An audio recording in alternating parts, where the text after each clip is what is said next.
Praise God. Praise God. Hallelujah. Ia le tu le tai au. Hallelujah. Thank you, Lord. Thank you, Jesus. Ia le tua. Atalo fatu fo ia le tai au so fa manu ma Lord tato li o Yesu Keriso. Ma lo le fulau, ma lo foi le fatu toa. Ia. Le tai au e. Ia le lofa ma le anga le leo le tua. Fai foi ona toi ina mai alo soifua. Ao se ola fo ile nei tai au fai ona tato toi wheroa i runga le tato por kalami pe ona masani ai i lewa yaso, ma lewa yaso. Whatalo fatu le suha whamanu malo Yesu o amai oi. O amai lau savalinga. Ia o amai le ainga. O amai le ngā ruenga. Ia vi ia le tua pe fa pe o le solo le leia me umai le lofa ma le anga le leia o le tua folonga o le tua e tautai. O le tua o ia na te faa ma maluina tātou i so se mea tātou te iai.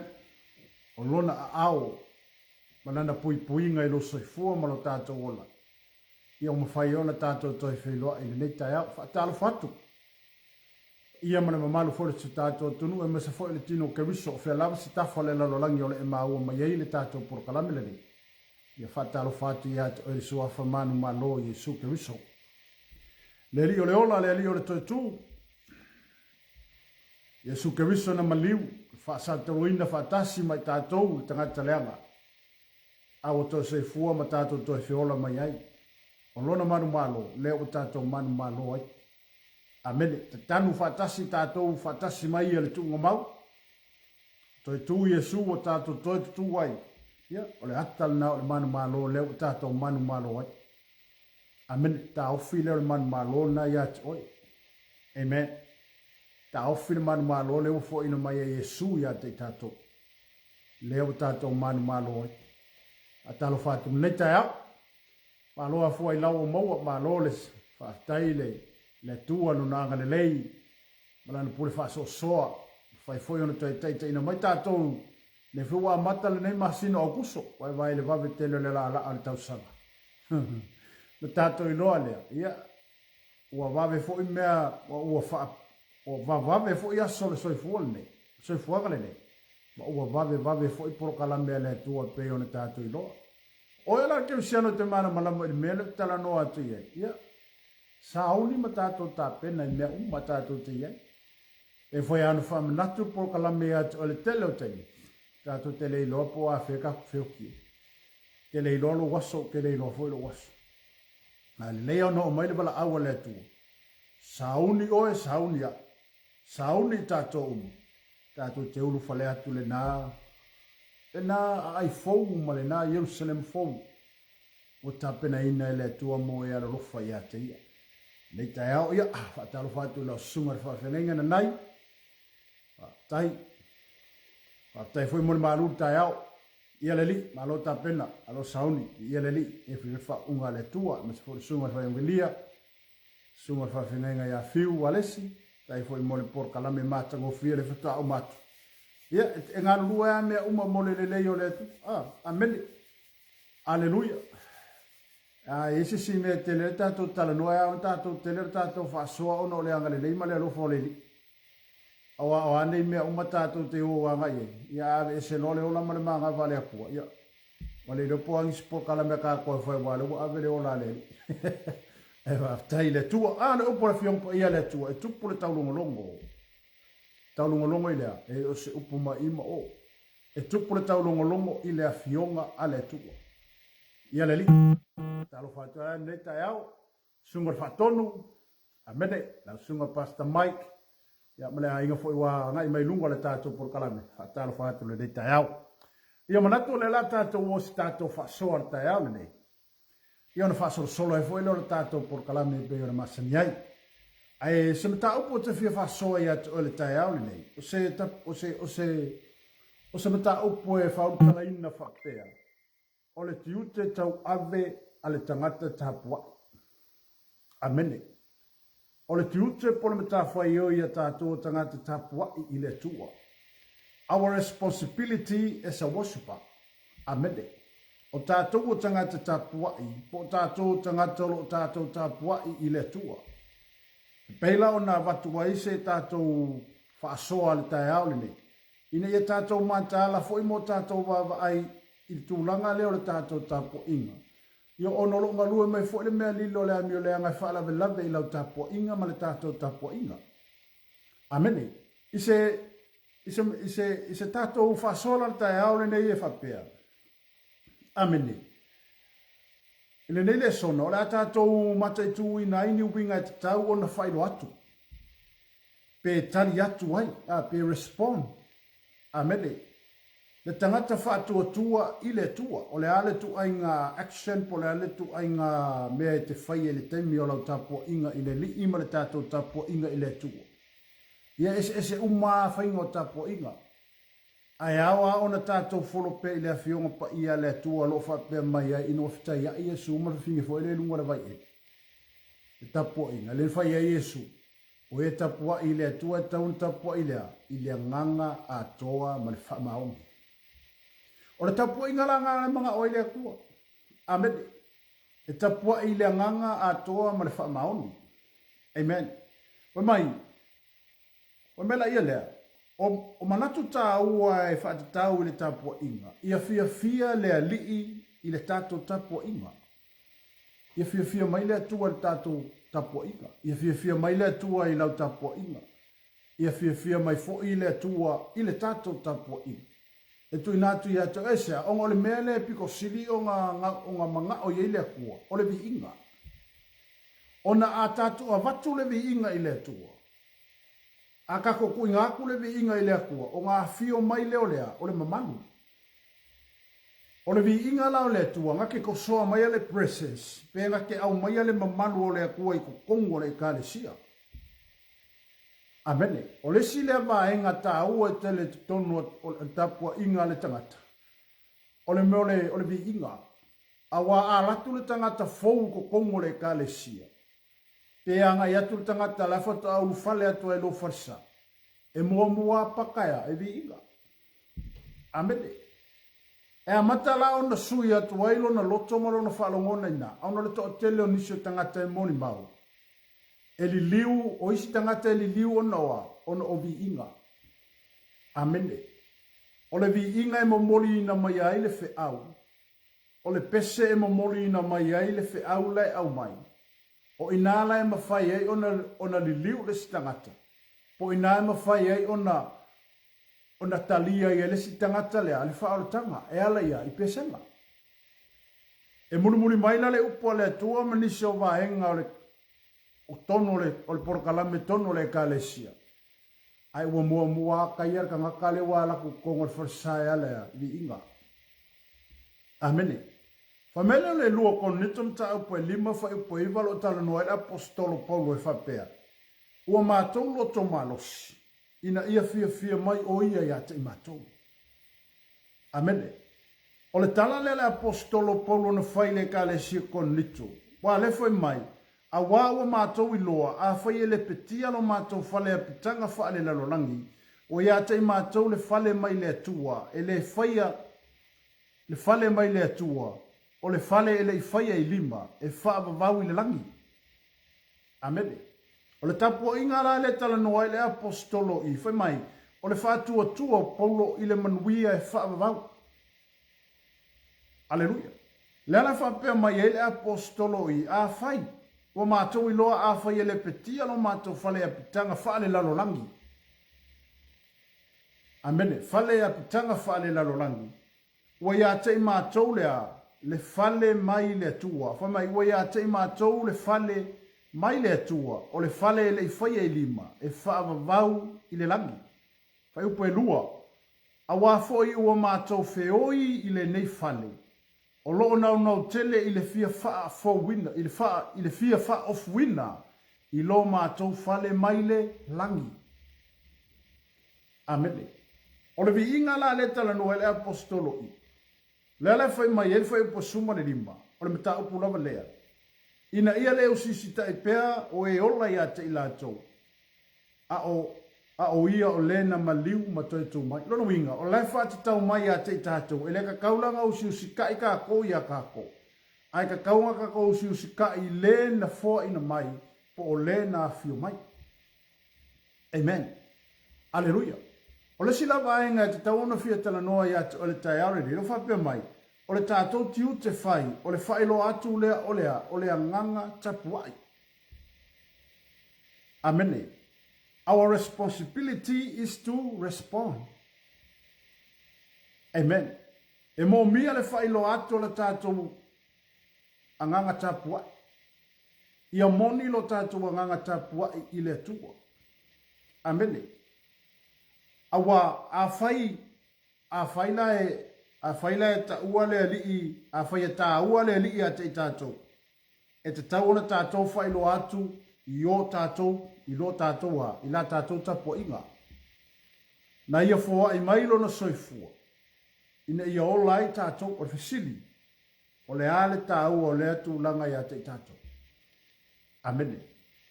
Aleluia. A whaila wa tāu a le li ia te tātou po ua whapea ua e alofa i le li po ua tātou alo lofa i le li. O le ala le tu ai ngā tapua inga te tau o le tātou whailo atu i le atua e ala i le alofa mai o le li ia te tātou. Amen. A wā o le alofa le o le atua na ia fua ina mai ai lona soifua po lo nalo. Ina ia whaia le tongi ola ma le la vea i mo i tātou. A le ala whai marifasili i tai au nene. O le ala se tāu o le tūlanga ia te tātou e mo o mia la le tātou whaia o se vi inga ina ia fia mai ai le atua i le vi inga tātou tu inatu ia te ia. Awanga ngā o kako o kau ngā whai. Pe kako ke o kau a inga whakau. Amen. Wai mele upora apostolo o Paulo. Wai mai, o le mea pese i o ai le mana i le mea. Awa leise mea. Amen. E pe fōringa mai o lai ai le kua. Awa leise mea. Mo leise whaupa. E mafua mai whea. I le anu la le pe whakarapelo o whairiwi inga i le atua. Amen. Pe i alu e pe ngā alu e kau anga kawai. Pe ngā alu e kau ngā lafua i ai. Aleluia. A o le vi inga le mena o iai le tua. O le vi inga e tapo i atu i ate ia pe ona whai mai o Yesu. Tapuai i le nganga a toa ma le whamaoni. Lolo winga o louka ngaka a koma lo nganga mo tatou a nganga marakako whamaoni. E mako a ku ule mele aisa. Awa a tatou whamaoni le vi inga. Ona tatou i loa le sau le mamanu o le akua i lunga kapo inga. Amen. Amen. A tapena fo i le vi inga ma le tapua inga le tangata. E le whaakanga kapenga. Amen. E fili le leilo na mafafau ma mea e whailo mai e le tua ia te ia. E whaatino aila na tapua inga. Ina ia fia mai le tua le tatou tapua inga. Wai lea ngasa o kala le kua lenga whaia isa la e. Wa ngā le vivi mai au kōra ngukua au kōra loko wa kua mamao ama. Amen. Aleluia. E pēla na whaaso atu ia te oe le tai aurene. Whamela ia lea. E ao lava o na whailo atu o tātou na ngona. Amene. O loo whaatalitali mai o ia te tātou. Te tātou te tāpua i atu ia te ia ma whailo atu. Lo tātou o lofa. O le mea le manga o iei le tua. O le mea le whakarikali mai iei le li ia te tātou. O se vi inga tu ina atu ia kākou. Ia kākou ka ngofe whai se vi inga i le tua. E whaaria kua i le akua lo lofa ia ke ia. E whaali atua i le atua lo tātou alo lofa i ate ia. E ala i le tātou tapo inga. Amen. O le ale tua inga meolo e whai elau tapo inga. A o le mea lasa ili mai le atua. Tapo i le nganga ma le whaamaon. Amen. Aleluia. O le siwa inga ta ua afe mai. O le tapo inga o se mafutanga va la lata. Po se mafutanga va la lata a tātou ma le tua. Amen. Worship is a relationship. Amen. Awa foi ale taimi te mafuta i le tua. Ua mako i mawhanga le lua mafukanga pora ko mafukanga ma le tua. E ala i lau tapua inga. Awa a spelo taimi ma le tua. Pe speno lo tato taimi ma le li. Ke whalongo inga ia whapenga oe a ngai lo fale. E eise kaimi ke kango practice le mele ko whako e eise kaimi ke kango nga oe a malo fale. Ngai kango le a makanga whaiselu mafukanga ma le kua. Ke vai ke whalongo inga wanga i maile atua i ate oi. Po wa fio maile mamalu o le atua i lunga i ate i tantou. E ala i le tapua inga oe lewa tu inatu i le li. Ono lea, a whape wavala lata la tātou maftanga ma le atua. E le wha mamurua i le akua kako. Amene. Aleluia. Amen. Whai mai. O le tapua inga e aona whaatino. E ala i au mea e whai. Whaapea o winga whaalia. Aleluia. O se mea te tau lea. Awa e whailo ailo wola ma futa atu i lea lii. O le ola tapu ai. E le o se mea te whiri pe whai. Pe le ai. Amene. O le ola tapu ai o le tangata e le esan whiringa wha pe whai pe le whai. Amene. E ka kaua o nga whai. Le mele aisea. O le ola le ola i kako. E le se ola e whakau me se whale o lo. O se ola i ke lako maua fua mai se mea. O le ola na fua ina mai. E au fua ila i le tangata. O na ia whaafetai i le atua. I le malosi, ma le ola, ma mea wa fua ina mai mo i tātou. Amen. Aleluia. Poi mai, e ui lava o lo ia te tātou le loko whaikalia. Sa o le ni.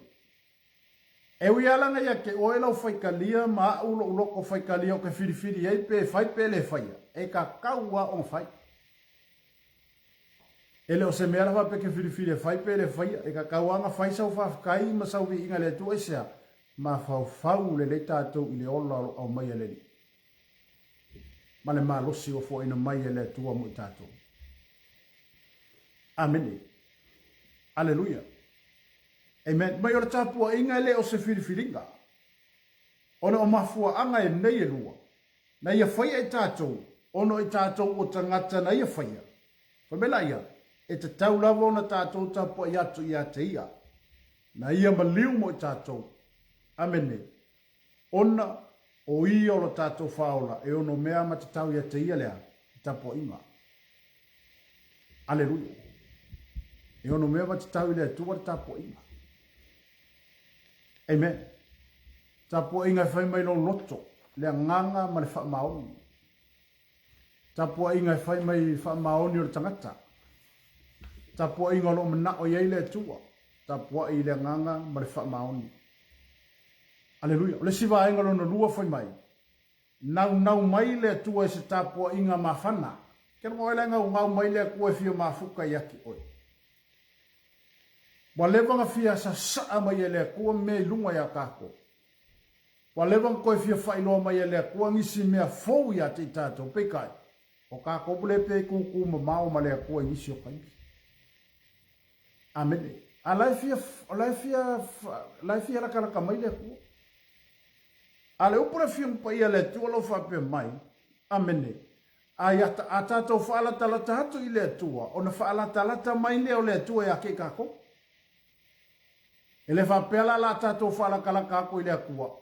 O nga mamao le pe o sola le kua makako le. O le mana onga nao le tua lo ta oto i lona fina ngalo. E fia mafuka le kua makako. Amene. My God desire intimate worship. O lo mo mie le kua se mafukanga mafanga. Polo mo mie le tua se mafukanga mafangfanga ma oe. Peo lea. Peo le mafutanga tā vita mai o nā tana. Ba mai o le mafukanga pe whai kau kongo le fiong pa ia le kua. Amene. Nga whainga kao nga whainga kanga mo moku le mafukanga lea ka vika mai o ngā kanga. E ui ala o ngā kanga o longa mas o saulu o sa kupu le kupu isara e lunga ula malama ya ka vika. Ai le ave se inga ai le loko o ngā kanga ya ka vika i le mafanga o le la mafukanga ma ka vika.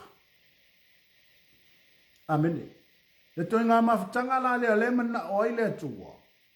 o le mafukanga mafangafanga awa a tele lo mafuka i kangaka i kisila fia i ke le manga o koe momoku waku pe ke manga o koe whaake a o kaimi uma i ke fia mafuka i ai o kaimi uma o ke fia kalangoa i ai aisa ua pele i lo loko ma ua e alofa fo i ai kangaka le ke lua mafuka malawo amene lena fai mai ele tata mta o purta au ne vai ngolo lua e nau nau mai le tua i sitapo inga mafana po sitapo inga mafana aleluia o le tangata tapua i e te tau ona iei sona nau nau ta inga pa ia mo Yesu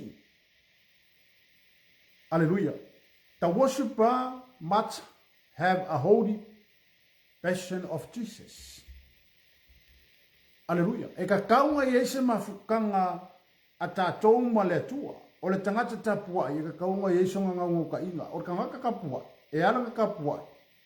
Inga ia stroa maile ma manu o le kua. Ma ia fio maile whaunga le kua. Ma ia fio maile ma manu o le li. I lunga yaki oe po ko kongo le ka le siolo e kapua ia. Amen. Ongo le si e maenga nga ki ko soa maile ma manu o le kua e kongo le kapua inga. Oa, o vi inga. Amen. Aleluia. O le ale menga pala se lalo le pa Yeriko. E le aise si menga pala se lalo le pa Yeriko o vi inga. Amen. Nga o le pepesea ma aber vi inga, nga o le pepesea ma aber vi inga aya. Sara lau e lalo le pa. Amen. Ma foi sea anointed. Ma malu. Amen.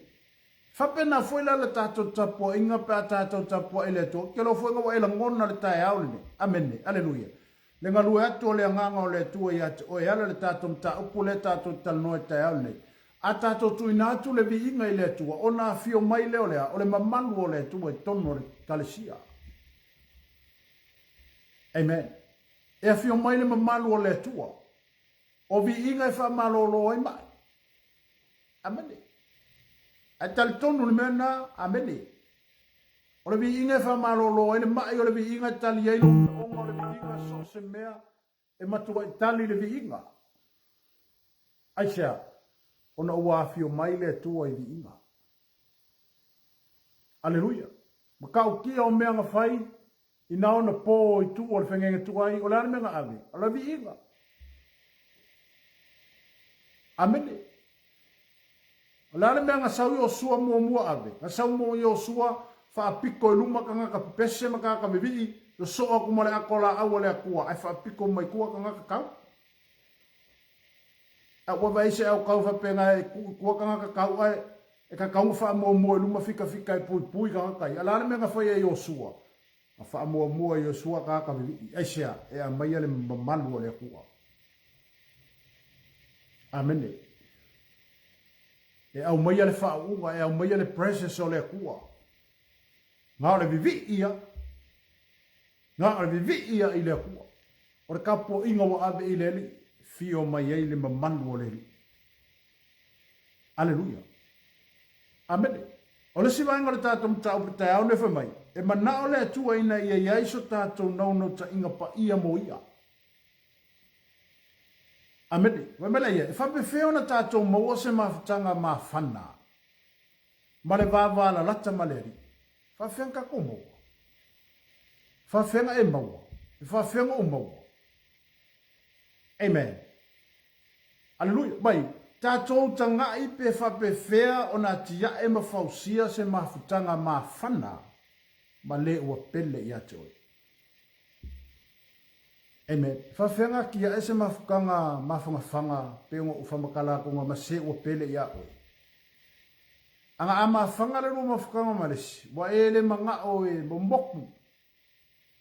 Po wa ele manga o inga ia awange umisa kemi o lua vala mala wole.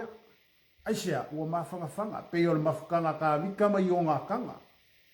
Peo le mafukanga a ruta manga omi. Amen. E ui anga ilo e ruta uoki le kama ngā omi sa la fungongofu. A wale ave se ailonga loko le loma kuasia. Ua mafangafanga ua levanga mafuka ruta ma ngā omi. Au soifua mai. Ia le kama le loma kuasa ngongofu mauta. Bole ave se aila le mafanga le mafukanga lea. Ua makua so o loko kangakangi. I le mafanga le mafukanga. Fa penga fo ila le mele nau iai le tua. Amene. Oi mai tatu tanga i pe fa pe fea ona tia e mafausia. Se mafutanga mafana male ua pele ya te tatu. Aleluia. Amene. E maumia. Aleluia. Awa a mawhanawhana na tātou mawhatanga ma lea kua. E kele fo i me whaali mai e lea kua ia kako. O le kele o kako kai me anu i lea kua. O le kele fo i ngara kai me lea kua e mai aki. Oi ma. Amen. E le mawhailanga sau lea kua e mai se mea kako pe a kako lea. Pe a kako le whaarakalaka i le li. Kele mea kako ke mga nga oai. Ale mele mga oi lea kua. Se so mai. Le hapa mai le kua so mai au ke kuku mamau. Aleluia. Amen. Aleluia. Fa mai e na le tasi lava le me mo mia. Amen. Ia tātou, mai ia tatau. Ia tatau ona wha mua le mawhatanga mawhana ma le tua. I loo le ngā luenga po le ministry. Amen. Fa mua le lua mawhatanga ma le kua. Fa mua le tātou mawhatanga ma le kua. Aisia, anga fa mua le kako mawhatanga ma le kua. O ienga lua mai ei le tua. Ma ngā ioi mai ei le tua. Ma whaasingo mai ei le kua se visionga. A o se ase me o finga ngano ei le kua. E ala le ministry po le ngaluenga le ngā ua kofi ai o e ke ngalue. Ma tātou ngā lue. Amen. Aleluia. Awa pe ona whailo atu fo ia te oe le tai au ni. Mai, ia tātou, ia ka kaunga wha mua le tātou mawhatanga wala lata ma le tua. Ia ka kaunga mua le kako mawhukanga po le kako kapo inga ma le kua. O le ale makawhai o inga ki ngā lua e ko kongo le o i kālesia. E awa ona wha mua le mawhatanga ma le li. Ona ngā kako ngā lulu e lole i mea i o whaasingo mai e le kua kako ngā lulu. Esea, ngai ke alaku ko kongo le mere ke ngā lulu e, wa uma o na guideline mo ma uma whaasingo ako e le kua le mea nga i ele ministry le. O ma whai whaasingo ako e le kua i ake oe le mea ka kau nga whai le ministry lea, ma le mea ka kau nga oe le ministry lea, ma le mea ka kau nga whai i. Aisea, e tataua o na i eisi tātou mahtanga wala lata maleli. Amen. E whainga ka. Ai aua o ngā kako whaia. Amen.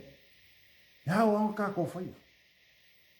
Aleluia. E aua o ngā kako ngau i esa. O ngā o i o le ki leo whaamongi anga.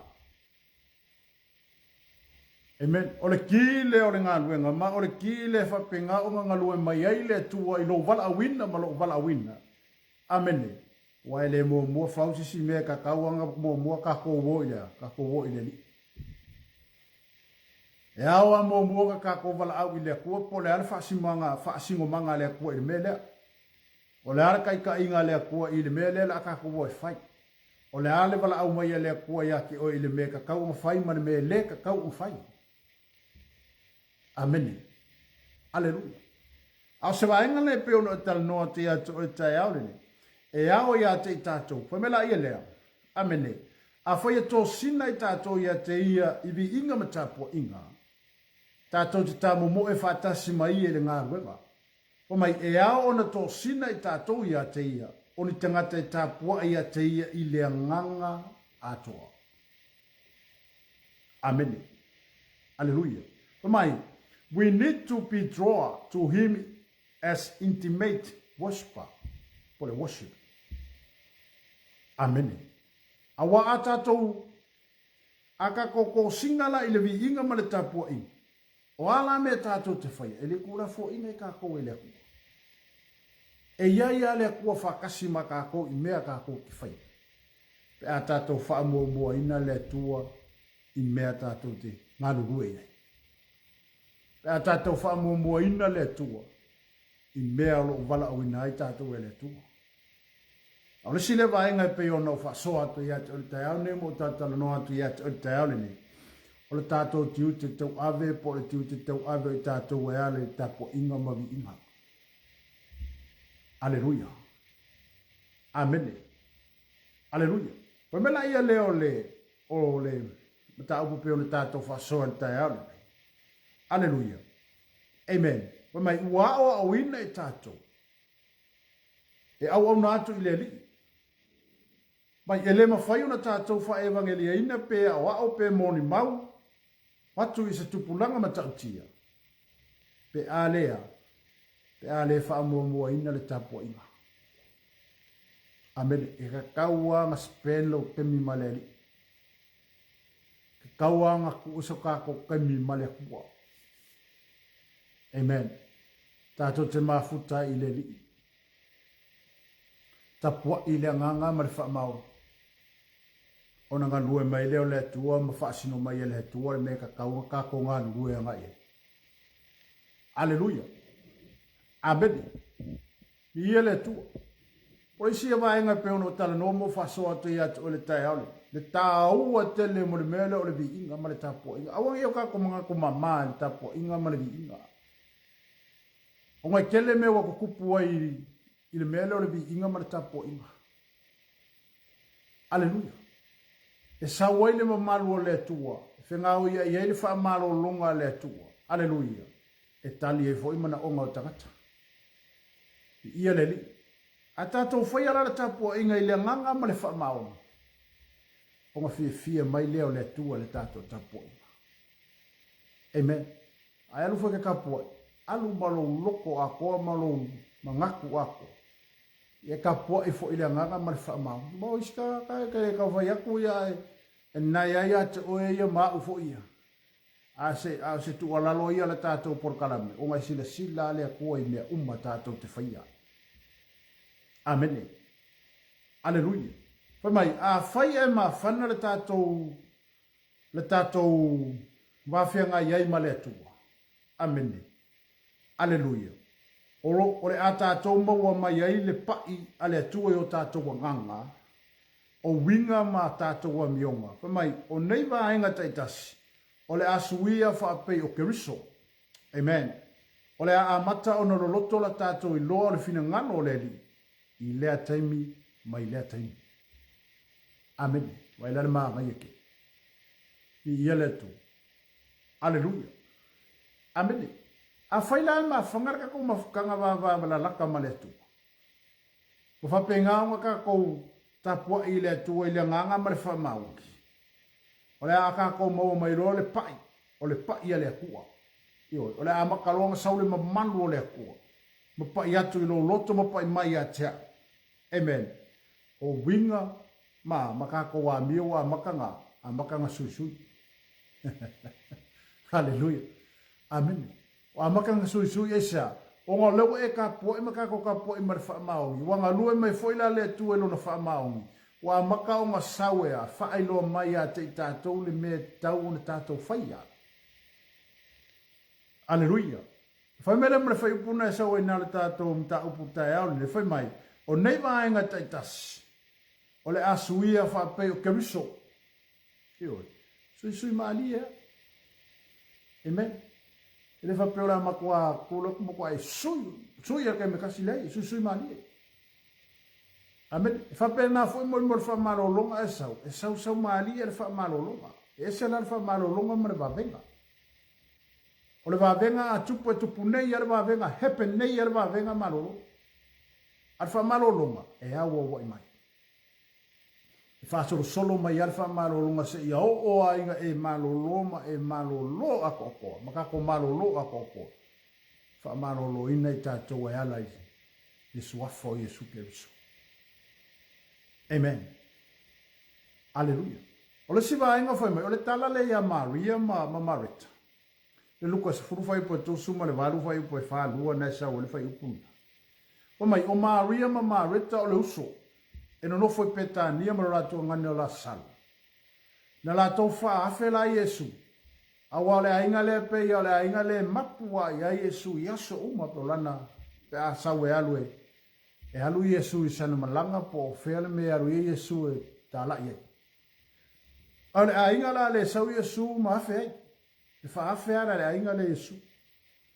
Amen. Famela o Maria la o ia le na ia uina vai o Yesu ka mi foi le nga Yesu au tangata le nga ia Yesu ko ngol fale monso. Ma to solo no na lau. Sa ia faia sa mai sa ia faia le nei mea le ina o ma vai na yaso le o la salo to ngane. Ole mea le nga faia fa fingele ka mi ngo wa. Nga yaso kalunga maliulong po kang yo la sal. Na fingela le nga ia alu u vai o Yesu ma solo lo ngalo. Amen. E pe o le mele fia tala no atu ia te oi. O le mafutanga mafana e au fia aini tūlanga e au ona mafau lo loto iai.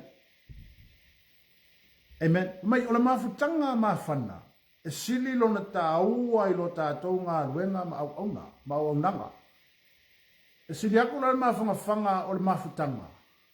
Amen. Aleluia. Po le mafuta fatas.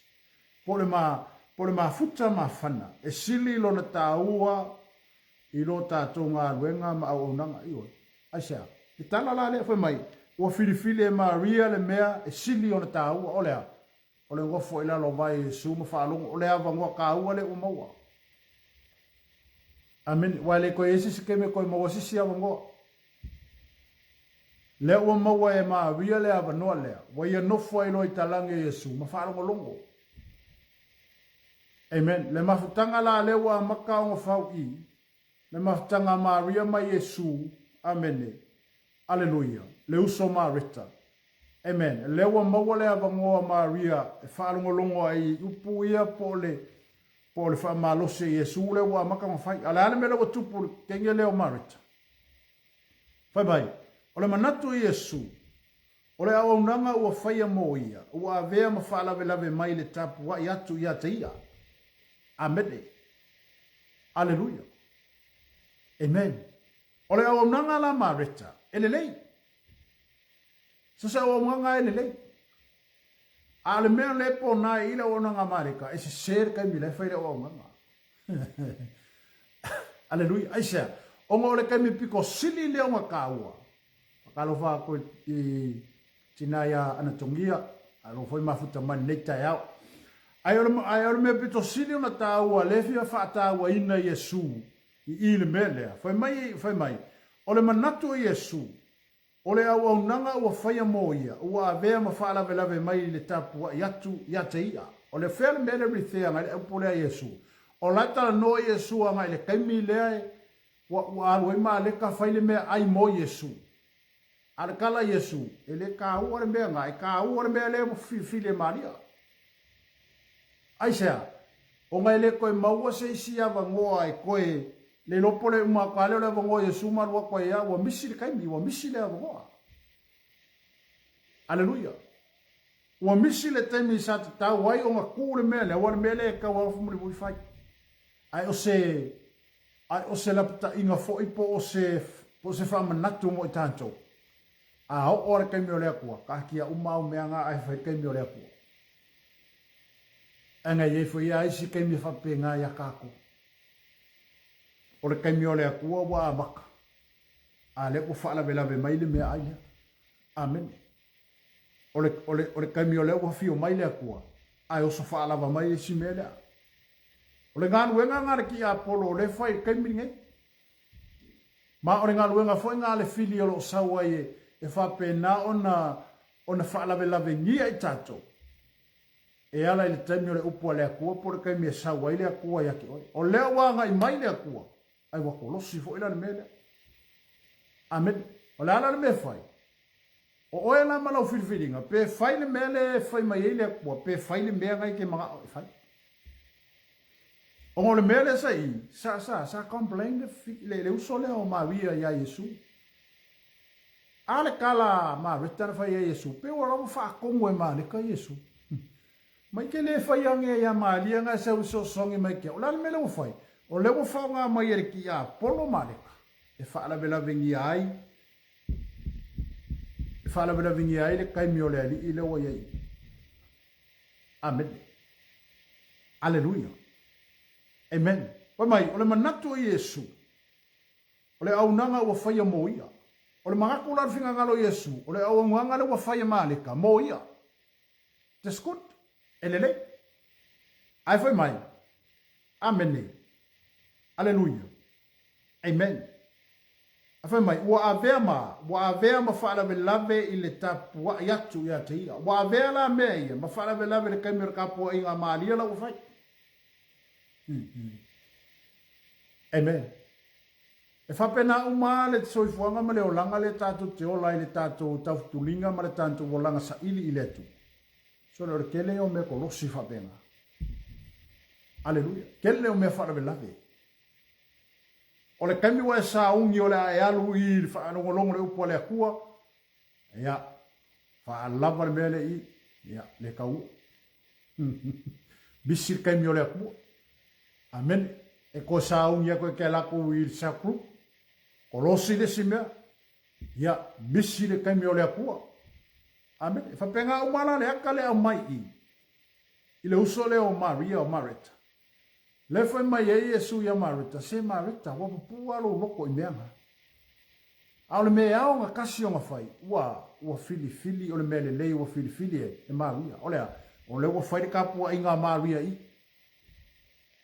Amen. O le ua ngofo le lei Maria i ka langi o vai o Yesu. Fa longo i Maria, po le ale fe ka lainga mare upo Yesu, lala au mai. Amen. E au ngā maka oso i ngā ilanga i a fo ia, fo rauma. Hapena foi lai tātou. Amene. E pei au na tala no atu ma whaaso atu i atu el tai au lene. O le tiute o le tangata tāpua i le tua. Amene. Aleluia. Ona o ia fio mo yeile ma manu o le tua. A tātou whaataua ina la vaenga ia ma taimi o le tua. E mako e whaamangui alo roko. Amene. A tātou whaataua ina va noa ma taimi o a mai e le tua. Leo whaatanga mai ele kua mo kako. E mako e whaamangui au kako. Amen. Ai a saula lea kua i. Ai osa whaalawa la pe o le oso ma rita le ngai e. O le ai mea wafai. Wa makaloa la o ngalea. O ngale. Wa makaloa la nga kako whaakanga inga rola le mele. O e skude o le mele leo. Lai sa unge ma rita le mea. Ai peikai. E leo le fina ngalonga o le ku. E leo finga ngalonga Yesu. O lana mene mana o Yesu. Wha mo le mele. Aisia. O le vi inga. Ma le tapua inga e ka kaunga wha mo. Amen. Kaunga wha mo le kaimi maleli. Kaunga wha mo le koko kaimi male atua. O mea e whai mea muli muli. A le mea te tau wa o na tātou whai e pere upo Yesu nga whai a marita. Ai o le mea tasi wa fili e Maria. O le mea piko siri ngā ngane. O lea. O le ngofo Maria i lalo mawhaano longo i upu a Yesu. Aleluia. Amen. Aleluia. Pamela ia, o pisinisi ma le tele o me fai, o le fili leo o se mafutanga mafana. O ala pisinisi, kere kara wau pisinisi pisinisi kekele. Nei o a oe a pisinisi. Amen. O a oe a whawhika oli ma ka kou a pisinisi. O sia vaenga nga ke ave seinga mai ka ko mai le kaimi ma le hua. Amen. O sia vaenga nga ke ave seinga mai ka ko mai le kaimi le o ka ko mafuka i ma le li. Ma le kaimi le o mai le ko ka ka fa ye le ka ko mafuka nga mai. O le kaimi wa saunga ko mele ai kolosi le mele. O le si kaimi wa saunga ko fa i mele kolosi le mele. E fa la mele. Amen. Ai a tātou i loa. O a umani a tātou fuafuanga iei a wo o mai le kaimi o le li. Po wo o mai le taime kaunga sa wai le li a kako ka akia mai sine. Wha mua le mea le whai mai e leku. Amen. Pa tātia uma e se haka ko isi kako pisinisi ar kanga kalawa ia. Ai ao na tātou wo i mea le fina ngalo ai le tua. Kako wha mua le vi inga ma le tāpua inga i le li. Amen. Aleluia. Amen. Amen. Foi mai. O le mawhatanga mawhana. O se whiriwhilinga e au on whaia. Eo, kaung whai. O le mawhakanga mawhanga e kaung whai.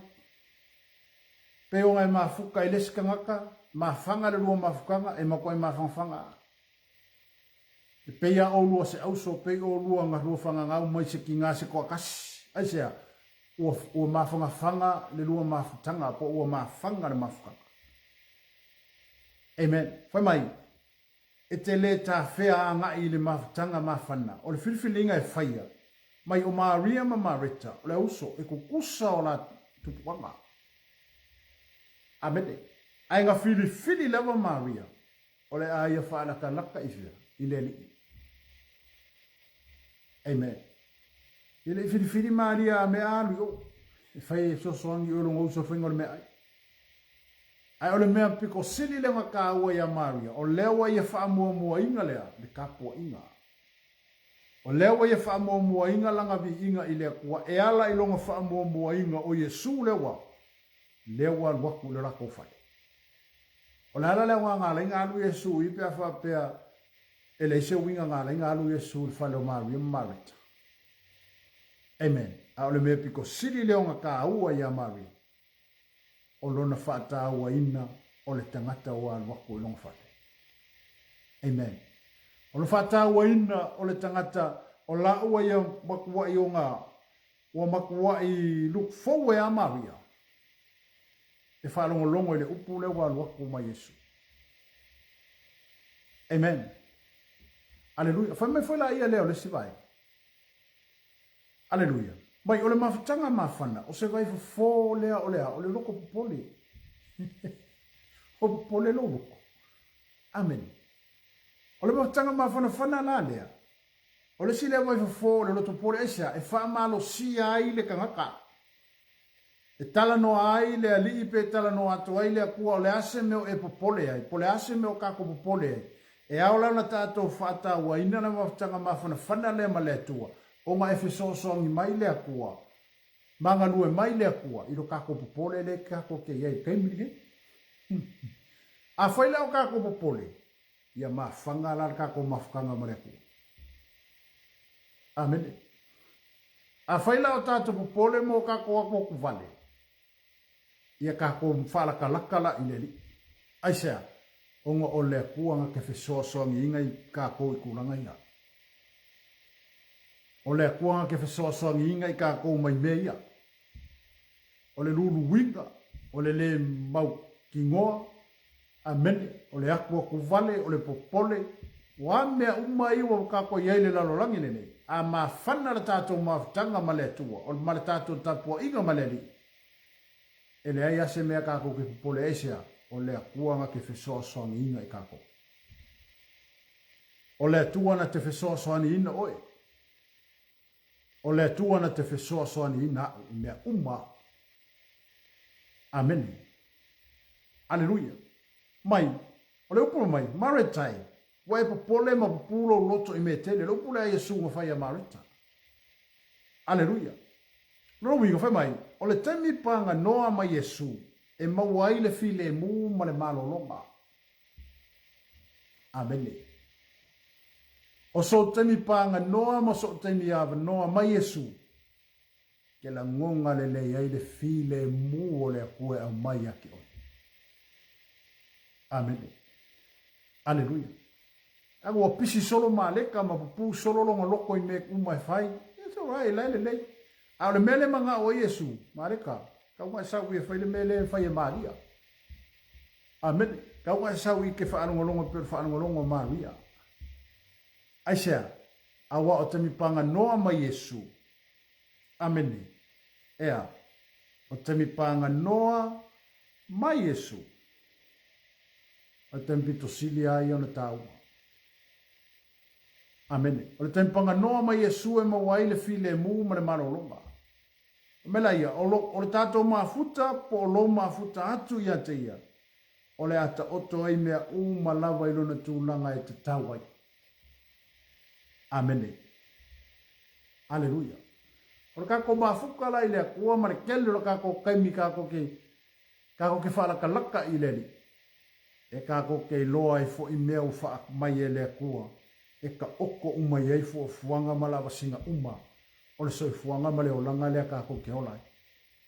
Ma le ea leo skako pole po skako ako kubale. Aisea, o nga leo o tato mafuta ma leli, leo kako whalaka laka i le akua. Lea foi lau whaakalaka mai le li i ate tātou. Amen. Aleluia. Poi mai, o le mawhtanga mawhana e a fuai o na sa ili mai e Yesu kako. Aleluia. Ama fangala ka ko mafkanga ma Yesu. Ola akilifonga sa ili ma Yesu oi. Amen. Esa, e fia mafuka ma Yesu ya ki oi. E fia mafuka ma Yesu ya ki. Ama fangala ka ko mafkanga ma Yesu. Oi. E pisi solo Yesu e po ferme oi ai. Aleluia. Amen.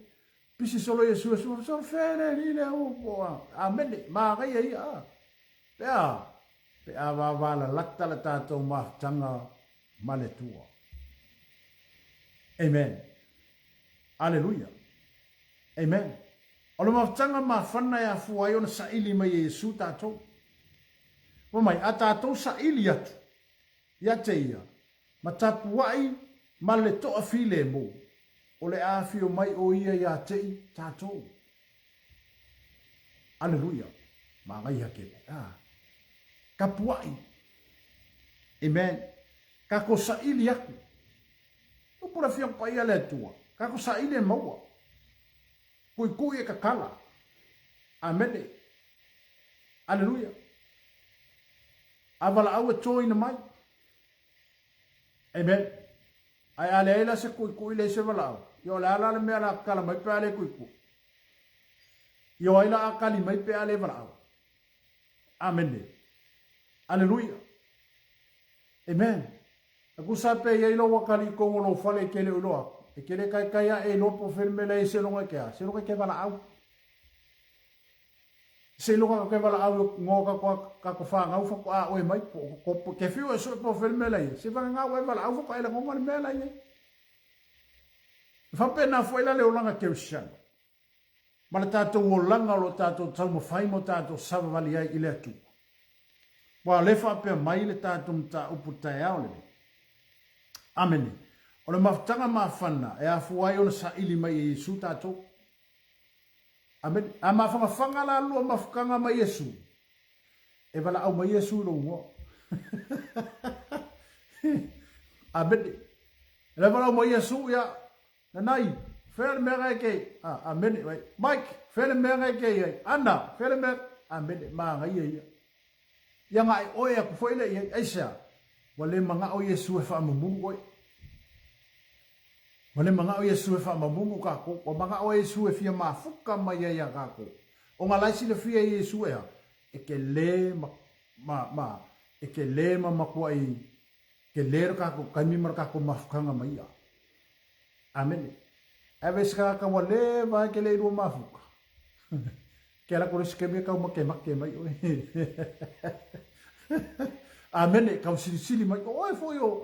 E kau make mai ro ngo fa singa le vale vaso ke le ro ko ka ui. Ai alu fe so ka i pe malu mafuka. E kau le make oi. E kau le sili ngia foi oi. E fa pena foi la tu tono le mero fina ngalo ai le tua ma le mero to otto le fina ngalo le li ya kako. Ia kako ku inga aku de kako kapo inga ya ke ia. Ave lo wa nganga ato. Pe o le upo Yesu le nga foi fa finga lungo le vai. O eta po ile tua ka un kapo ile nganga ato ma le fa mauki. A fai foi la tato tapo inga. Fai mar fa mauki. Amen. La sila le ku me umma le kako ki. Fai mar fa maoni le tato tapo inga. Ai sia. O inga sa wele mamalu ma le precious o le ku'a. Amen. E sa saa mai e foi de whamau ia ngā lea koe lunga ia kako. Ia tātou tapo ia toi te ie lea nganga ma le whamaoni. Amen. Aleluia. Whamai. E lea ingi pele a lea kua. Ngā oe mā whana. La tō mawhtanga i oe. Aleluia. Amen. E lea ingi pele a lea kua. Awa kākai mā whanga le mawhukanga ma lea kua. Le pestanga. Amen. Aleluia. Pela na tala noa te ia tōle tai au lele. Amen. Aleluia. E au a ona tātou whaala talata i le tuo e temi uma. E au a ona tātou tapua i male nganga male wha maoni i le tuo e temi uma. Aru whai whailoko apoi. Awa kero ka whao konga whachai whailoko apoi. Amen. Lai sila le kua koe ngā menga i kero moi. Amen. E koe fo i mai ariska ka mai ola ke le whailoa i maleri. ia e anu i le kapo inga ia e anu malo mo kingoa nga lua fikau i male ko kongu o le mea e anu. Aleluia. So se vala au lia po se fa poi ponga. Se so fa ngau e vala au inga oi. E le mawhainga e fo i lo ainga. Se i vanga ngaua. Se i vanga ngaua e whailoa i ka kaianga le aso. Ore ka au ale ngau le vala au ingo i ka kou i se mea whapea. Amene. Ore ka au ngau le vala au inga o oe maa pea vala au inga i ka kou ko kongo se whapea o whaarorungia lau sunga e vala au lia oe se wha poi ponga. O se aso wha ngau. E maua lunga le ba ai arka ngaka le ia ki oe. Mea whenga lenga wako le invitation pe wako le e kusi wala aulia ia ki oe. E wala aulia wha alo alo lau susunga. O ngai kaua oe ia ki ia. Amene. E le mawhailanga e fo i lo a inga peke fo i fua. Ai ke le i whakalofa i le anga le aso. Peke alu ke whakalofa i le limor kaka le onga le whapoi ponga. Peke alu ke songi kaka le onga le aso whangau. Amene. Awa e fo i fua. E ke le whawhelo e kakalea. E le inga se kuinga ngā lenga e sa. Amen. E whapenga umala le mea le fina ngalo ai le tu. Ma le mea leka o koe le manga onga o le li ia kako. Ia maa whana le tātou maftanga. Amen. Wa le sianga kako ke le o le kua. Ia ai le o ai kako ke le whiloa i le li. Amen. Ia kako wola e whair kako kapo inga ma le tātou vi inga i le li. Ia whai ni mare whamauki. Aisea, wa e fo i le whale, whamanguia rau loko, sa rua whailoa i maleanga e kapo iwa. Amene. Kako wo i le whale, ma kako fo i le whale. Wa kako langonga inga, ma pa i mai le kua ia ki oe. E ala i rau kapo inga, mare kako kapo inga. Kako wo i kako a inga, ma kako wo, ma kako pepese, ma kako whaafikai esea, wa lua whailoa i maleanga kapo inga. Wakako whailoa i maleanga ni mamanu. Maleonga ni mamanu. Wakako whailoa i malea kua o leonga me uma. Aia whapea kako ke o kapo ea kako e fo i whale kako ke le whailoa i maleni. Ole whisiri la le winga ngā len kako. Lea kako ke le whailoa i maleka ngaka leonga le aso. Amen. Alleluia. Pero tal no atu tatu tapu tai aule ni whaimela ia lea. E lengi pele lea kua. Nga oe ma whana. Nga oe ma whana lato mafta. A ma whanga lalo ma whakanga ma lea kua. E le kai wha murua oe lea kua. Amen. E su ea kwa oe lea kua li mea ngai ke ye. Ma mi se su ea kwa lo ua kali i lea po whea li mea le iei. Se su ea kwa lo ua whinge lea po whea. Se su ea kwa lo ua whaiwhi au pe su ea kwa lo onga lea. Amen. Pea ma whana le tātou mawhtanga maleni. Amen. Pea la upola fionga pa ia le tua. Mai a kako whaalaka aku. O nga so mai leo le aku ea kako. O nga whaalaka mai leo le aku. Amen. E le pea kako whaalaka aku ia o nga so leo le aku makako. Wan pese le aku makako no. Mai le aku a upola fionga le tua a kako whaalaka i le li. O whaalaka laka mai leo le li ia kako. Ole me lei. O le whaalaka laka mai le li ia kako. A kako le wama mau kumane. Ia, amen. Le, a whaalaka laka mai le li. Whaalaka laka mai ma kako. Amen. Aleluia. E fia maa fuka le li ma oi. E fia maa futa fo i le li ma. Aleluia. Amen. Esha, wale peo tātum ta ufoi mai.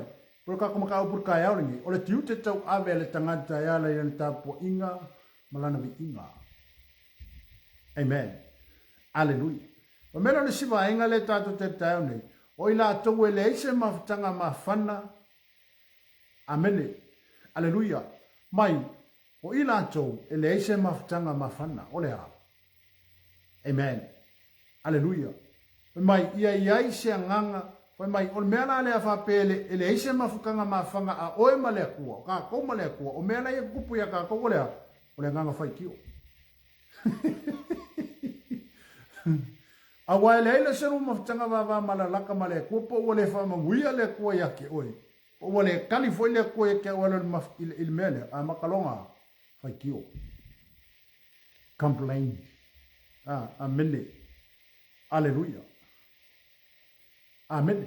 Ia fai loro ko nga ka vole le ku wai ke le manga ku mai ia wa makalonga sa ile. Ala ala nga la sila mai le ku ia ki oi. A ole mele misia ka ko. Ole le ai o so kami panga ngoa male ku.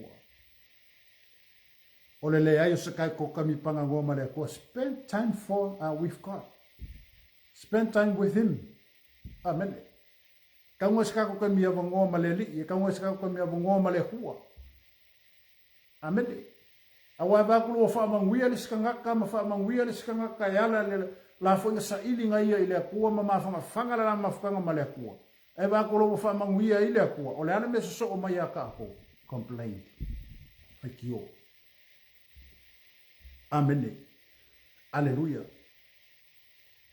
Amen. Lua fa meia. Le ai so la to wa vai le o ile pule. O me ai ku pu pe fa pe ai wa faisinga va mamau ka ko male ku. E u ala ka ko loku maka ko o sa winga ma me uma. Ai a o lo ngale fa manguia le ku le ska ko me la ia o suma. Complain. Le se vai le o ile pule. Amen. Alleluia. Ala na ku pui. Ai va ai ile kala male ka le nga fai amarita le nga fai le. Amen. O pe o lo fa ko mo marita Yesu. Foi me marita Yesu. Le ie, a me ke le fa yang e vai. Amen. O le ana me le fa. O se amba me le fa yo. Ile respecting ai marita ka ngaka le. Amen. O so lo fa ko mo ngai Yesu fa ya maliesa. Ai au ko wa la me nga le fa ya ya ma Yesu. Amen. Alleluia. La minga le fai inga ia ya Maria. Sau so ni mai kia. Ai pe ole mo fa awa la ko nga ia Yesu langa fai ki ole. Po longa le mali le. Onga nga o ia le wa kapenga ngai le me ai. A pe o le manga fo le fa pe. O pe o fai ko fiti Maria i. Le ale fo ale wo. Amen. I ka kau nga ia le aba. Fa manguia le li ia ki oi. Amen. Ua ono lea ono wa yene mafutanga mafana ata toma letu awala ga mafanga fanga mafukanga ka komole e mako e sawale ko e ke mi e mafuta mai fo ile tu ya ka ko tele o kan. Amen. Alleluia. Amen. E yene manatu e malesi mo yene mangako pole anga fa piko. Awal maku le o ma retanga fa mai wa ku ma mai e o so ya ke o sa un ko kasila le me ai. Amen o mangaku nga fa o mangaku nga marit mangaku ka akele nga le ye kemiri. Amen. E o nga le fa manguia le ko ya ke o complain. Fa kio. Amen. Lua wale hava. Yo ame umanga saulo wole yo ngale manguia me male fa manguia le ko yo wa makalola nga sauka mga ilu ai sa fa ka nga inga ka fa wa ka ko fa ka nga inga la le nga le e saulo so sofa le bene.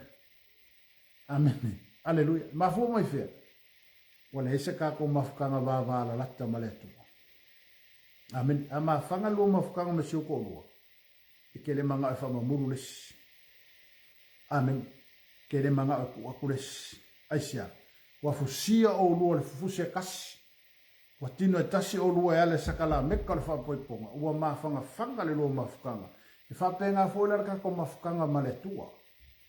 A mafanga fanga ka ko mafukanga malekua. Wa ele manga fa mamuru le kua. Amen. Peo ka po wale manga foile ko fa mamuru ka ko. Amen. Alleluia. Mafutanga mafana fana maletu. Amen. Alleluia. Fa mua. Amen. Fa mua mafa me fai. Na ilo le vafe anga yai ma le vafe alo ioi. Le sile me. Fa mua le kankala e sau. Le vafe alo ai ma le vafe ma le ava faka. E ka kau anga faka ua. Awal mele ka kupu kongi. Ia pe wale ava ma reta ia Yesu. E ala i yang whakongunga ma me yang whai mai. ua kupo ino ala longa le yung mga whaapiko malonga le apa ileli. A ole te mitonu panga noa lea. Leo alatu Yesu, o kai milola lea kaulonga. Uma mea la yei, o mea la mwhai munumudi. A le mea kaua ma le mea sili o ngakaua. O leo iai le li o le ola o le li o le koiku. O le kai milola leo lako, o le lako kapua inga leo ufai leo ua fiwaku. O leo ua mali waku Yesu. A mi kapena foi la tatou. La tatou foi fai ngā keu sano ma la tatou taftulinga. E au ana wha mua le tātou tāpua inga ileli, ma le tātou i inga. Wā isi mea muri mai, whaka uaro kaimi ma le apua. Wā isi mea muri mai, ma isi mea ngai mai, i tātou wha mua ina, no tātou taimi ma le atua. Ameni. Aleluia. I ia le atua le tai au. Pena fwena tātou iai foi, le tai au, ala le tātou mtau. Ia mi ia le li. Ai o se whaasoa atu nā, ma se tuwha atu nā ia te oe le leitaia. Ia tātou tāpua i le tua i le nganga ma le whamaone. Amene, tā ofi le mamalu le akua lunga i ake oe. Amen, pe le upo tāvita. Ma e lupo kāvika i ngā ua ngā sala kāvika. Wai, e kaimi kako ke ngā sala, ia kako i loa, kako e fo i le li. Amen, o tāvita le li ie. Awangi awe se inga loa ngā pa ia mai lunga i ake oe sea. Awai loa le kawika, e fio e solo le mamalo le akua. Empty le mea. Amene. E fio e solo le mamalo le li. Le se wha unga, le se mamanu. E mangi mea umma. E ui alanga nga sala kawika, ai nga wha konga a kawika i le akua. Tau fi mawina umane loto fia fia. Amene. Awane e fio ese. Amen. Aisea. E loa le tamita, o le taimia e fio ese ai le mamalo le li. Wale e fo ese. Wale ai fo ese mea ia kei. Tenga foi kako. Tato tamu foi tau fira mamalu le li ilunga ia kako. O a mea umma finga ngalo le kua. Kako foi aisea. Awa afio ese le mamalu le kua. Ia kako fefeo ai ale o le ai ama se mamalu ia kako. Ale mamalu le kua le ilunga ia kei. Le mamalu le tua le ilunga ia te tato. O re kaka ngafaka mala le kaimi le mamalu le li. Samsung. Amen. Hallelujah. Kua kulunga koe lulu wako koe a wako fio a wako wale ise mesa wesea nga ke lei loa wa fio ise le mamanu le pe nga kako awane o tātou whaata mala ili wha unga ma le mamanu le i lunga ya kako ia kako kauma whaia ka ofi le mamanu le kua isea awa a fio ise le mamanu le kua kako ke lei loa kai mea fio ise nga fio le koe pamu waku wako fio koe whahi kuse mea wale ise me hepe isea wa e lei loa wa fio ise le mamanu le kua wale loa le whaaninga wale loa le visionga. Amene, wale loa mea umanga mai ele koe a kako mafo mai fea. Kako whaka mala i le kaimi o lea. Le kaimi o le wha unga le kua. Awangi o kako whakala le kaimi o le wha unga le kua. Whatalo whatu leo sunga le whawhengai ngā vai i suisala. A taima futa maneta ea o le whate a wasa ma le whanau i a hape fwile ainga whamaruia le whatu. Amene, a pe o le tātou iai i le leifo i tai ao le tātou mawhitanga ma le tātou mtau. I ia le tu.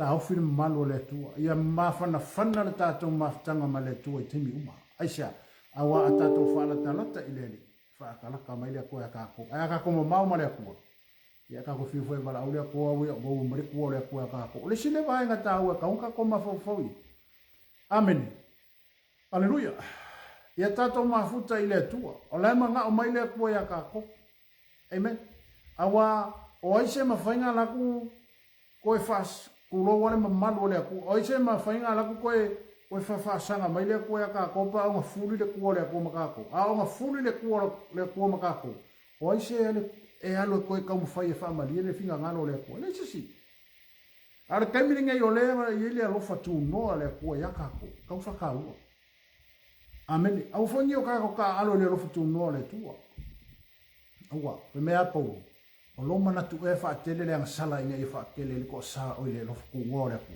pai le au mi fa pe a e lo se me le foi o le sala amen aleluia ia ma fana le tato ma tanga ma le tua spend your time with him spend your time with God spend ka ko kami ma le ku o ia nga lue mai le tua ma fa ani mai le ku ya ka ko i mea umalo ka ko manga ngā oa. Awa aba alkalaka le lua mafukanga masio ko olua le ye.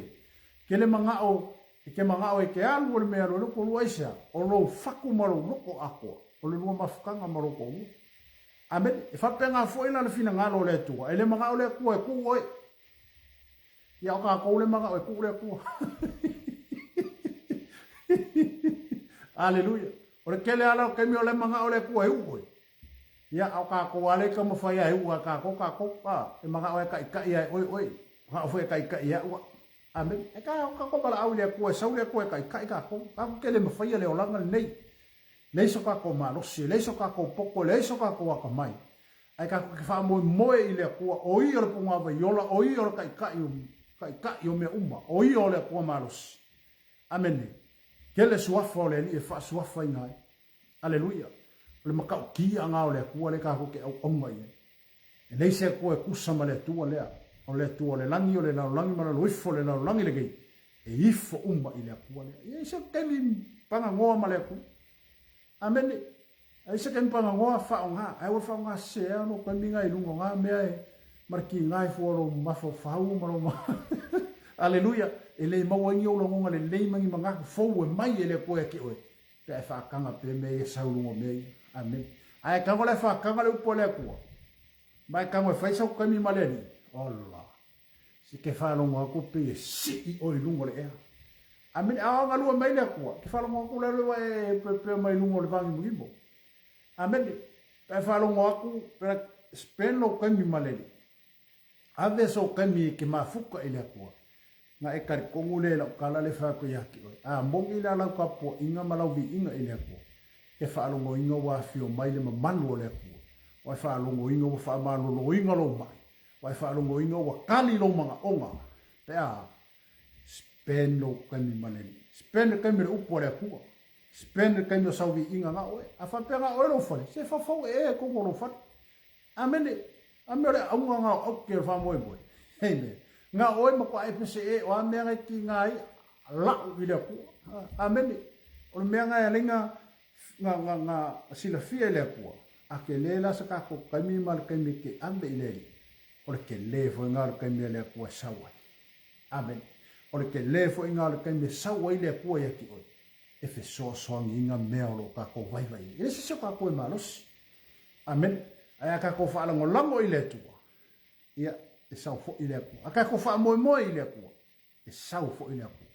A kako wala au i le kua. E kali mai le kua. Amen. Wa me umoro kako uye. Le kua la lewa lewanga. Le kua la e kua maka kala mai unga au wha pia. Sau. Sau.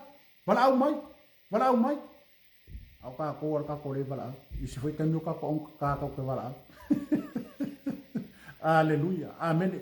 Se longa me ko kupu fako ake i foi leo le kua wal waku sia wala amen aleluia amen ar kaimir solo le lei male ma ngai o soifu o fi ule ko fa ka ni mai sa wala au le ai ya ma sa wala au le ai a o lo ngo ngi me fanka ya ka ko ya ke ile ko wa me wa kolung ya ngai au me waku ile aso aleluia au se tatou fa sona ta au ne mar tatou tau tato tatalo no ya vai le so me so ga nga e le si le fere so por fa penga ga nga ambe au ai oro for ke me fa no ko ambe le ola le ku ya le ku ka fiola ya la me nga le nga mi le ga fiola ambe aleluia ia le li pa o si ya vai nga pe on tatalo no te o te ale ni fai se lo ma tanga male tua fai se lo ka mi me le ku ai vai le fio mai o le manu le ku e lunga ya ke oi ma fio mai ma manu le tu e lunga ya te tanto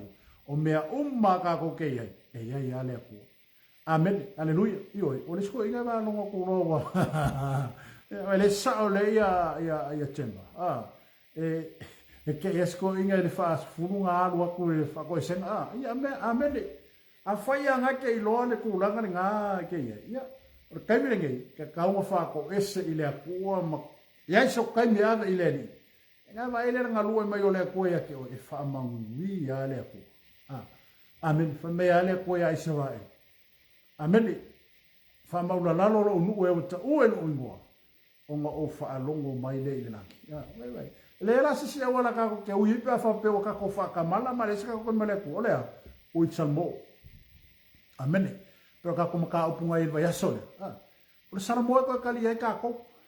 Amen. A wha peo le angia ke sara ke le au kako whaia. A whai wane mwhaing wha mangalo inga le laulangi.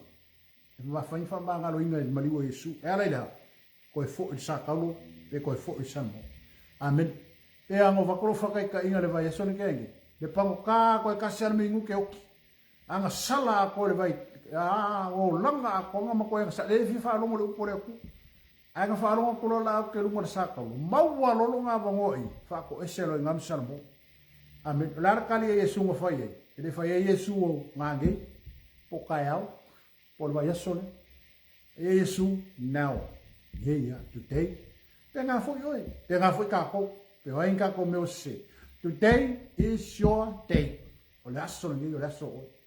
Amen. E iei le wha mga longa le tua, pe a kako oi sanmo. Kale si e fitu ia si al kusia whalinga. Lo ave le tusia le angelu, kale si e fiku ave le kusia yoange. O le arife au lai momoli kongo e kalesia ia. Lo wha mangako ia ia yoange i kalesia ia. Oi mai, o le nei, ia e vivitai, ma ia ea sanamo. Amen. O le wha au fwoi ngā lea mai le lalolangi, le kaimiri ngai. Kako ka tenga mo kako sauni. O le la kalaka mai le sikianga po le rapta. Kako ke le loa. A ia e ka makaala ma e ka kalo. Kako ke le loa kai me sawai. A le leile o mai, o e ready. Amen. Le leile sau, alai mafanga fanga le rua mafukanga ma lea kua isa. Anga fwe whailo koe lea koe a oe mea. E whailo mo ia lea koe ke ora kai me sau siki anga pe a. Pe a mafanga fangar kako mafukanga ma lea kua. Ai a whape le mafanga fangar kako mafukanga ma lea kua. Ia. E sa ora siki anga avere sila lea la eke moe ka angu. Ke e alo ke e angere skai au e fio su elo ko rua pe su elo whangau. Elo wori siki anga oe ale ku. Amen. Aleluia. Ia le ri. Amen. Ai aunga kako ka kalo mo tātou matana. Ua laka laka le fio mai o le ri. Amen. Mai vai meo kukupu li soifuanga ma leo langa ri. Sa le wha pēi aso. Alara ke miringi. E loa lea. Leo tau nuu pule walu anga le tua. Amen. Si kaua le singu le singu. Whewa vai ai a inga whewa vai ai ngu. Lana me le kupu mai Samoa. Ka kalo mo Samoa. Amen. Ka kalo mo sio kako aku ngu pele o Samoa. Le ako ngu e wha vai i le tua Samoa. Wa me wai vai e kuye. Amen. I lepe pelo le upo le aku. Amen. Mai atu tupu mea. Wha ea o tato ulu ilunga. Mo kako wawa i aku. Ua laka laka le koe fio mai o leni. Amen. Wha malosi mo oisio a inga le kai au le. Ma le tato purka lame le tai au le. Ta pena, sauni, te talo, mamatala. Ma le aunganga wha mo kako makau. Mafanga fangar kako mafukanga ma le kua. Awa a kelelo kako kai me ave i leli. Kele fo ngar kai me sawai le kua ya kako. E whailoa ko fo i le tua ya ki oe mea ke le o mana mano mai. Ma mea o ke le oilo. Amene. O le finga ngalo fo i ngā o le tua. Ina ia kako whape ngā o ngā kako go umar sikia. Amene. Ia rawai. E sa o leanga ngai. Ia lau kau kingo meanga ngai. Ia e mua mua o whawhinga e kua whaifi au.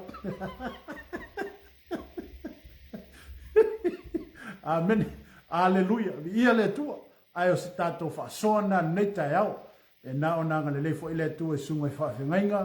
Ia mo lātou whatua. Ia oe fo whape nā o nā. Ia fo i waenga o le neila langi mo le tala inga le fina ngalo le tua. O lau te talo. Ia whamanuia le tua. Utupupu ina i le fina ngalo mo mori o le tua. Ia e mesio le wha au. Au lava lea lo i tua lalo. Ia tātou whaalongolongo le mero wheta lai mai e le tua. Ma ia tātou launga ina le upua le tua i le anu tonu ma le mesa. Amen. Awa nei whaamali e ina le tangata. A ia whaamali e ina le mero ta oto ele fina ngalo le tua. Ina ia au. Ma ia whapena o na whaamaluia loto tangata ala le upua le tua. Amen. As tātou whaamalosi nā neta e au. Ia laka lo loko i le li i ngai kai. Ua whainga kā ngai aso. Mai wawa ai koe mea wako kupu sa le masangi ia. Ka wa ai koe ngai mea wako kupu mai. Ai mesi aru kako wako. O nā lai tauan fuko sanga i ai lau wa ai. Ta talo mo Samoa, ta talo mo Israel. Ta talo mo tātou ainga uma. Ia malutia i tātou i whawhita uli mo whatia tā mai walofi ai le lalorangi. Ai o tātou i loa. Tātou te le alo mai ma upua le tua. O mea o tūsia le fionga le tua. O tūsia. Amen. O poka lame mafufuanga le tua. E le se mawhai o le toi te e pe toi avesea. Asea, o le tua fitalai. Fata uina le mena whininga lo ai le tua. le mawhailanga fo i fua le upo le kua. Se ilonga whakaungu inga le mea wa finga ngalo ai o ia. Amene. Aleluia. Ai whamalosia ia te oesi o inga. Amene. Wa tupu ale nau fo ile leo lo ta lofa. Wa kokoa ile kua se lofa i loka ika loko ka ke lofa i kangaka. Amene. Una watai loa le taunu unga le lalolangi ma mea le waka koe. Lalolangi le ta e te soifua mo tato wola. Ile o ako se le lei. Pe iau na watu fo ile e whamalosi telo tato porkalami. O lewa e malama le taunu unga le lalolangi ma o mono porkalami le tua le lalolangi. Le lalolangi ni susungu le afi. Amene. O le alalo mana onga ki koe mga o le lalolangi ni gai. Leise mea ma wai le lalolangi. Lalolangi wanga o sengo fuanga ki ka penga ai mo kako saungi ai. Ile langi fou, ma le lalo langi fou. Ua umona ta pena ina ele atua mo i tātou. Whai mai o le Yerusalema fou e alu wifo mai le langi. Amene. Kako ke ulu fale a koe iai le fia ma le oli o le li. Tātou te pepese i le nā aso ma tātou aleluia. Ma tātou whelo ai atu ai i le sa tātou moli mawina. Oai, o Yesu Keriso. Amene. Au la ulea ungani ma la ulea talo mo le tātou ai. Lata ile atua le telo tei. Amene. Pa ai, pa pe nao na talo mo siau whanau pe ao le aonga. Ngā luenga ma mea uma. I leo koe ngofo re ki Apolo. Amene. Wa maka i ku umare ki Apolo i mea kako keia. A le upu wha malosi le apostolo Ioane. E siriako le malosi le ko kongu ia ki kako. Ngai leo wherua wa i lau rangini. E mo ia ala le wherua i le laro rangi. Awa leise malos ngai anga mea la ike ai e saukau ai mai. Ai afa se inga ela ke rusia. E se sea ma foi fia. Wa le aise matala, le aise talo. Amene. Aleluia. Ah, meia, leise kakalo, leise makala, leise sau, leise kapeka. Amen. Vai nga umai e tau na tātou wa ai anga ai. Awa o lewa luluina le lalura. Afa pea ngai ai ke le oiloinga lewa luluinga le lalura. Amuia oi. Aleluia. Amene. Ai e loa. O lewa makua i luluinga le lalolangi le kaimini ngai.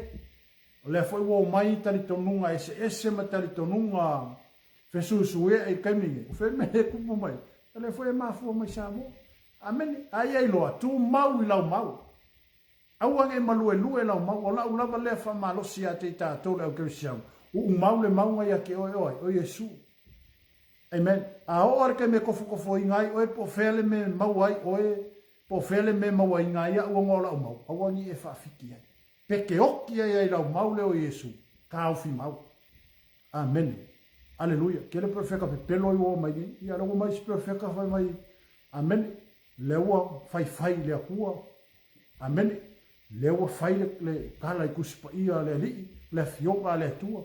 Amen. Esea. Fai me le fioka ia le tua. E fango remu. Pe a leise mana marama. Amen. E fango e kako. Pe a leise kako poko mai le kupo. Amen. Aia tu mau. Ioi. Tu mau si o le ngata ama. Faula inga le. Kaufi mau lau mau.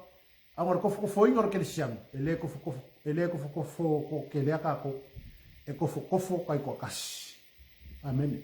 E kai kua kasi kako ma kofo inga.